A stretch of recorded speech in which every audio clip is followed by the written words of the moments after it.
के अस्पतालों को, जहां कुत्ते बेड पर सोया करते थे, आज आप बिहार के अस्पतालों को भी देख रहे हैं।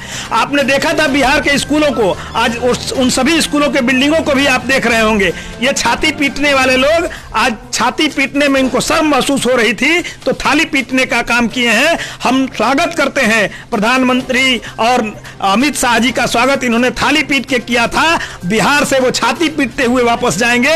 बिहार की जनता इनको पहचान गई है। बिहार की जनता पुनः लालटेन की तरफ जाने वाली नहीं। बहुत बहुत धन्यवाद। और आप लोगों को अतिशयोक्ति भी नहीं लगेगी। मैंने बताया कि 2162, इसका मतलब हुआ कि लाख से ऊपर लोग आज इस वर्चुअल रैली के माध्यम से अमित शाह जी के भाषण को सुने हैं और उनके आह्वान को, उनके आदेश को जनता तक ले जाने का काम करेंगे। ग्राफ बढ़ता जा रहा है, बिहार में भी कोरोना का ग्राफ बढ़ता जा रहा है। उसके बावजूद भी अब लोगों को सिर्फ 9 से 5 ही टाइम दिया गया है कि आप घर के अंदर रहें, उसके बाद आप काम करें।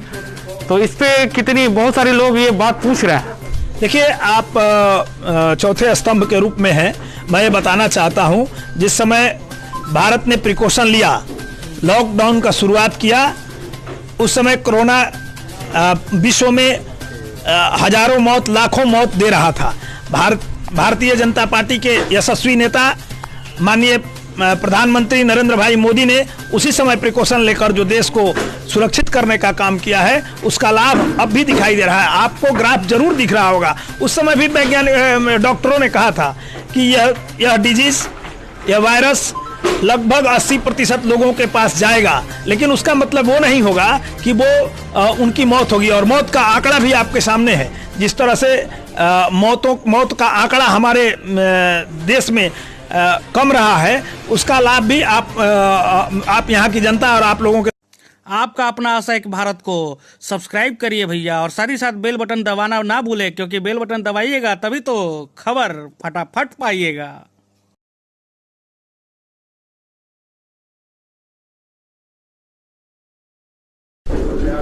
कोरोना जिस तरीके से पूरा विश्व में फैला हुआ है, साथ ही साथ देश का भी हाल अब बुरा होता जा रहा है। छठे पायदान पे कोरोना पूरे विश्व में छठा रैंक जो है वो भारत को मिल चुका है। जिस तरीके से कोरोना का कहर बढ़ता जा रहा है, बिहार भी 147 और 141 जैसे कि आम बात हो गए हैं, एक बार कोरोना पॉजिटिव मरीज आ रहे हैं। उसी बीच वर्चुअल रैली, यानी कि बिहार में आगामी विधानसभा चुनाव है, उसको लेकर अमित शाह बीजेपी से आज वर्चुअल रैली उन्होंने बुलाया है और पूरे बिहार के साथ आज आरा भोजपुर बिहार का भी नज़ारा जो देख रहे हैं आप तस्वीर में, जिस तरीके से मैं आपको दिखा रहा हूं, आरा में सभी भोजपुर टीम की इकाई जो है वो पहुंची हुई है। आरा में आरा के जिला अध्यक्ष पहुंचे हुए हैं, आरा के नगर अध्यक्ष जो है वो पहुंचे हुए हैं, आरा के जिला उपाध्यक्ष जो है वो पहुंचे हुए हैं। सभी टीम जो है यहाँ पे पहुंची हुई है। प्रवक्ता जो है बीजेपी के वो पहुंचे हुए हैं। काफी विभिन्न क्षेत्रों के जो कि बीजेपी के कमांडर जो लोग हैं वो लोग पहुंचे हुए हैं, जो कि बीजेपी को कमांड करेंगे इस विधानसभा आगामी चुनाव को लेके।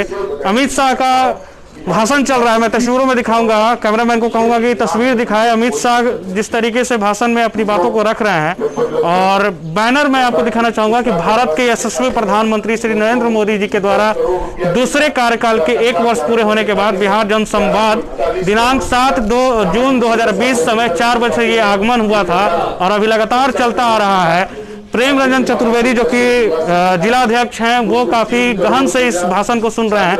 उनसे भी हम बात करेंगे और जानने की कोशिश करेंगे कि आखिर क्या जो है अगला चुनाव जो है किस तरीके से लड़ा जाएगा। दिनेश सिंह जो कि अध्यक्ष किसान मोर्चा के हैं, वो भी यहाँ पे पहुँचे हुए हैं और यहाँ पे साथ दे रहे हैं। इन सभी से बात करेंगे और जानेंगे कि आगामी विधानसभा चुनाव जो वर्चुअल रैली बुलाई गई है, जिस तरीके से सोशल मीडिया की बात हो रही है, जिस तरीके से अब कैंपेनिंग जो चल रही है वो फेसबुक, ट्विटर और यूट्यूब पे चल रही है, तो क्या चुनाव भी अब इसी के द्वारा लड़ा जाएगा, ये बड़ा सवाल उठता है। तो जिस तरीके से वर्चुअल रैली में अमित शाह ने काफ़ी सारे महत्वपूर्ण बातों को उन्होंने रखा है। डिजिटल की परिभाषा जो है 2015 में शुरुआत की थी नरेंद्र मोदी ने, उन्होंने डिजिटल इंडिया का नारा दिया था। उसके बाद अब वर्चुअल रैली, यानी कि भारत का पहला जो रैली है वो डिजिटलाइज तरीके से हुआ है। इस पे क्या कुछ कहना है जिला अध्यक्ष साहब का, चलिए हम इनसे बात करते हैं। क्या कहिएगा जिस तरीके से अभी वर्चुअल रैली का आगमन किया गया? देखिए, डिजिटल इंडिया की बात हमारी सरकार ने 2015 में की थी। तब भी कुछ लोगों ने यह कहा था कि जहां भारत भारत के लोग जिनके पास बिजली की उपलब्धता नहीं है वहाँ डिजिटल इंडिया की बात करते हैं और उस पर हंसी उड़ाई गई थी। आज यह भारत 100% बिजली भी सबके घरों में पहुंच गया और उस डिजिटल इंडिया का लाभ भी आज पहली वर्चुअल रैली के रूप में देश के सामने प्रस्तुत किया गया है। कहाँ ये रैली का आयोजन भोजपुर में किया गया है, जो में आप सभी भोजपुर जिला के इकाई के बीजेपी के लोग सम्मिलित थे?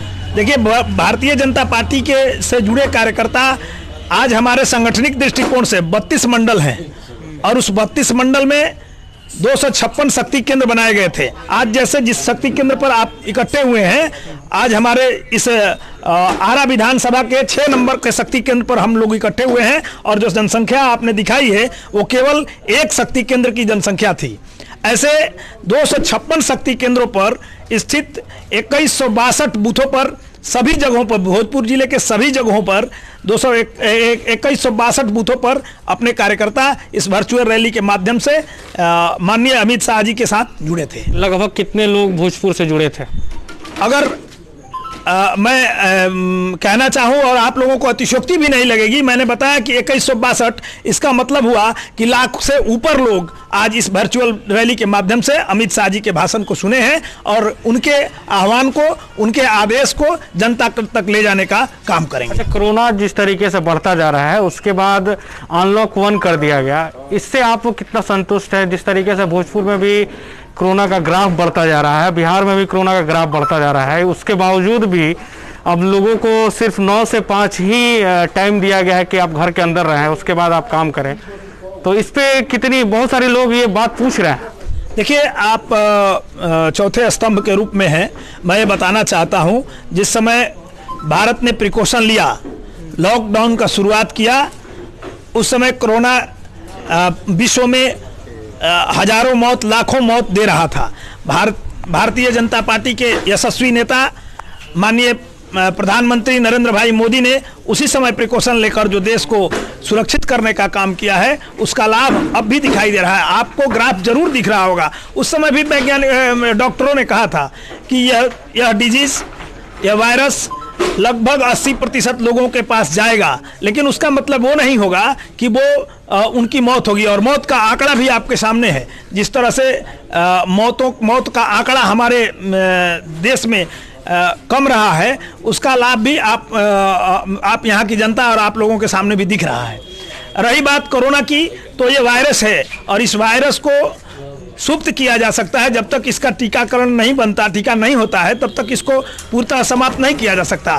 सुरक्षा में ही बचाव है और उस सुरक्षा की आदत देश के प्रधानमंत्री ने, देश के नेता ने देश के लोगों के बीच में डाला है और उस आदत के बीच हम लोग अपने आप को खड़ा करेंगे, क्योंकि ये देश की अर्थव्यवस्था को भी प्रभावित कर रहा है। इसलिए देश की अर्थव्यवस्था प्रभावित न हो, इसके लिए हमें काम भी करना होगा, हमें जान भी बचाना होगा, हमें देश को भी आगे ले जाना है, देश को आगे ले जाना चाहिए। एक सवाल है, सवाल ये भी है कि आप बोल रहे हैं कि अभी हम कोरोना से लड़ाई के लिए ये सब कुछ कर रहे हैं, अभी राजनीति करना कितना सही है? क्योंकि अभी तो कोरोना पे ज़्यादा फोकस होना चाहिए था, सरकार का भी, आप लोगों का भी। तो अभी राजनीति, अभी विधानसभा की चुनाव की तैयारी, और अभी आप लोग वर्चुअल रैली बुला रहे हैं। अभी तो जितना हो सके उतना घर में रहना चाहिए या जितना डिस्टेंस मेंटेन करवाना चाहिए। तो ये सब सवाल विपक्ष भी पूछ रहे हैं, इसलिए मैं पूछ रहा हूँ ये सवाल। जी, आपका सवाल सही है और जनमानस में ये सवाल का जवाब भी जाना चाहिए। आज माननीय गृह मंत्री ने साफ शब्दों में कहा, ये कोई राजनीति का समय नहीं है। ये न तो विधानसभा चुनाव को लेकर किया गया है और न ही ये राजनीति के लेकर किया गया है, लेकिन हमारा काम जनता के बीच भी जाना है। हमारा काम सरकार की भावना को जनता के बीच रखना भी है और उस भावना को रखने के लिए आज हम जनता के बीच जा रहे हैं। और आपने देखा होगा, हम लोगों ने इस कार्यक्रम में भी सोशल डिस्टेंसिंग का पूरा पालन किया है और तभी मैंने कहा कि 2162 बूथों पर ये कार्यक्रम किए गए हैं। और बूथ पर कार्यक्रम करने का एक ही कारण था कि ये सोशल डिस्टेंसिंग का पालन हो और उसके माध्यम से हम लोग अपने आप को भी कोरोना से बचाएं और देश की जनता के बीच में भी सरकार की भावनाओं को पहुंचाया जाए। विपक्ष का खींचतान किया उन्होंने, मैंने भी भाषण उनका सुना। उन्होंने कई आंकड़ा पेश किया, खासकर शिक्षा, रोड का स्तर उन्होंने बताया, काफ़ी सारे लोग, काफ़ी सारी चीज़ों की बात की उन्होंने जंगल राज की बात की, उन्होंने चारा घोटाला की बात की। क्या लगता है ये सब मुद्दा जो है वो काम आएगा कि बिहार का, पटना का बाढ़ डुबा देगा इस बार सरकार को? देखिए, और कोरोना, देखिए बाढ़ है, जहाँ तक हमारे बिहार की बात है, और जब से हम लोग जन्म लिए हैं तब से बाढ़ देख रहे हैं। लेकिन हमने देखा था बिहार की सड़कों को 90 के दशक में, जिस तरह से बिहार की सड़कें हुआ करती थी। आज आप भी घूम रहे होंगे, बिहार की सड़कों की स्थिति देख रहे होंगे। हमने देखा था बिहार के अस्पतालों को, जहां कुत्ते बेड पर सोया करते थे, आज आप बिहार के अस्पतालों को भी देख रहे हैं। आपने देखा था बिहार के स्कूलों को, आज उन सभी स्कूलों के बिल्डिंगों को भी आप देख रहे होंगे। ये छाती पीटने वाले लोग आज छाती पीटने में इनको शर्म महसूस हो रही थी, तो थाली पीटने का काम किए हैं। हम स्वागत करते हैं प्रधानमंत्री और अमित शाह जी का स्वागत इन्होंने थाली पीट के किया था। बिहार से वो छाती पीटते हुए वापस जाएंगे। बिहार की जनता इनको पहचान गई है। बिहार की जनता पुनः लालटेन की तरफ जाने वाली नहीं। बहुत बहुत धन्यवाद, अपने समय दिया। तो देखिए, जिला अध्यक्ष थे, विभाग होकर बात करते हैं और विभाग तरीके से इन्होंने कहा है कि थाली और छाती जो है पीटते रह जाएंगे तेजस्वी यादव, और इस बार बिहार की जनता जो है उन्हें यहाँ से बाहर कर देगी। यहाँ पे देखिए लव पांडे जो कि जिला उपाध्यक्ष हैं बीजेपी के, वो भी यहाँ पे मौजूद हैं। यहाँ पे भानु दुबे जो कि वार्ड पार्षद हैं वो भी मौजूद हैं। मंडू सिंह जो कि वार्ड प्रतिनिधि, वार्ड पार्षद हैं, ये भी यहाँ पे मौजूद हैं। काफ़ी सारे लोग जो आए थे वो मौजूद हैं यहाँ पे। जिस तरीके से तस्वीर में देख रहे हैं, संजय सिंह जो कि प्रवक्ता है, काफ़ी सारी बातें इन्होंने रखी है। क्या कहिएगा आप? विपक्ष को क्या जवाब रहेगा आपका? बिहार जन संवाद रैली में गृह मंत्री अमित शाह जी ने पूरा बिहार को संबोधित किया और आज विपक्ष ने थाली बजाने का काम किया। उन्होंने स्वागत किया है अमित शाह जी का, इसका उनका भी हम लोग स्वागत करते हैं। आगे भी ये लोग छाती पीटते हुए विदाई होंगे यहाँ से। देखिए, ये काफ़ी बीजेपी का उत्साह है। गृह मंत्री अमित शाह ने जिस तरीके से संबोधित किया है, आशा एक भारत के लिए, मैं राणा सिंह, ये खबर और इनकी ये राय और ये वर्चुअल रैली की पूरी कवरेज जिस तरीके से विधानसभा चुनाव से पहले की गई है, कोरोना काल में, खासकर कोरोना काल इसलिए बोल रहा हूँ कि अनलॉक 1 कर दिया गया है, उसके बाद ये वर्चुअल रैली बुलाई गई है। कितनी सफल होती है ये तो आने वाला वक्त बताएगा। हमें दीजिए इजाजत। ये खबर और ये एपिसोड पसंद आया तो इस खबर को ढेर सारा शेयर कीजिएगा। आशा एक भारत के लिए, मैं राणा सिंह, आरा भोजपुर, बिहार, सहयोगी टूना कुमार के साथ। आत्मनिर्भर भारत की लक्ष्य प्राप्ति हेतु संकल्प लेता हूँ कि मैं भारत के संविधान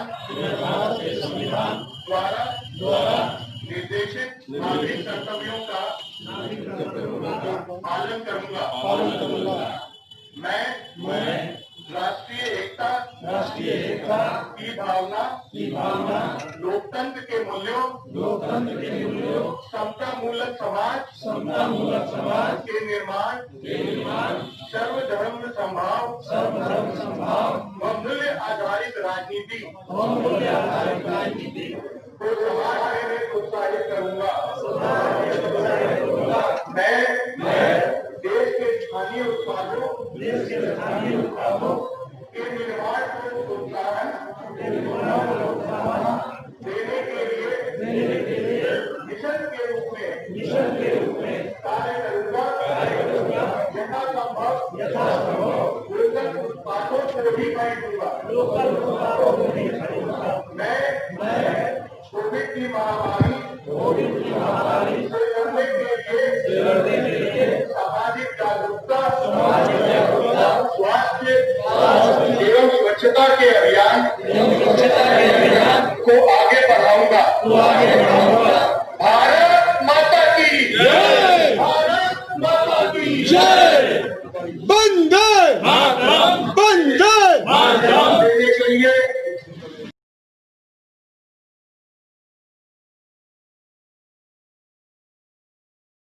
आपका अपना आशा एक भारत को सब्सक्राइब करिए भैया, और साथ ही साथ बेल बटन दबाना ना भूलें, क्योंकि बेल बटन दबाइएगा तभी तो खबर फटाफट पाइएगा।